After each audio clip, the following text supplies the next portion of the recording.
Hi guys, welcome to నా mini vlogs. నేను మీ శృతి royal. So ఫెస్టివల్కి అయితే మా అమ్మమ్మ ఇంటికి అయితే వెళ్ళిపోయాం. ఎక్కడ చూసిన ముగ్గులు, భోగి మంటలు అయితే వేసేసారు. అందరికంటే ముందు లేసి అయితే మేము భోగి మంట వేసుకుందాం అనుకున్నాం. కానీ మేము ఫుల్ నిద్రలో ఉండిపోయేసరికి మా మామ లేసి భోగి మంట అయితే స్టార్ట్ చేసేసాడు, కర్పూరం పెట్టేసి. మంట చిన్నగా ఉందని మేమైతే కొన్ని పేపర్స్ పెట్టి వెలిగించాము. బట్ దాంతో పొగ అయితే స్టార్ట్ అయిపోయింది. అందుకైతే మేము కొంచెం కిరోసిన్ వేసి వెలిగించేసరికి అది కొంచెం పెద్దగా అయిపోయింది అనమాట. సో ఇంకా ఇంట్లో ఉన్న పాత సామాన్లు అవన్నీ తెచ్చి వేసేసామన్నమాట. సో పక్కన మా అమ్మ ముందు అందులో దుబ్బేద్దాం అనుకున్నాం. సో వద్దులే. అండ్ మా అమ్మమ్మ అయితే ఇంకా కోడల్ని అల్లుని అందరు కిందికి పిలుస్తుంది. వాళ్ళైతే ఇంకా రాలేదు. సో మా కజిన్స్ ఇంకా పైన ఉన్నారనమాట. సో ఈ భోగి మంటలు వేడి నీళ్ళు కాంచుకొని మేమైతే స్నానాన్ని కూడా పెట్టేశాము.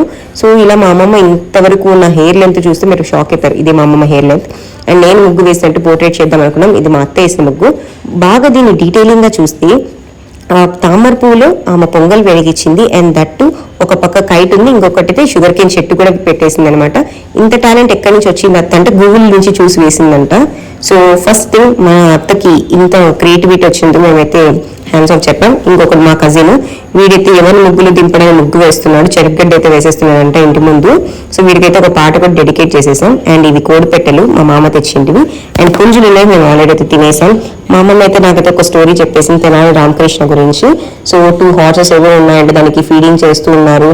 సో తెనాలి రామకృష్ణ యొక్క ఇంటెలిజెన్స్ అంతా చెప్తూ అయితే నాకైతే డీటెయిల్ గా చెప్పేసింది. ఫైనల్ గా ఏంటంటే ఆ తెనాలి రామకృష్ణ అంత ఇంటెలిజెంట్ అంట. బేసికల్ గా మనకైతే అంత నాలెడ్జ్ లేదు. సో మకర సంక్రాంతి రోజు ఏం చేసి నెక్స్ట్ వాళ్ళు తెలుసుకున్నాం. అంటే టేక్ కేర్, బాయ్.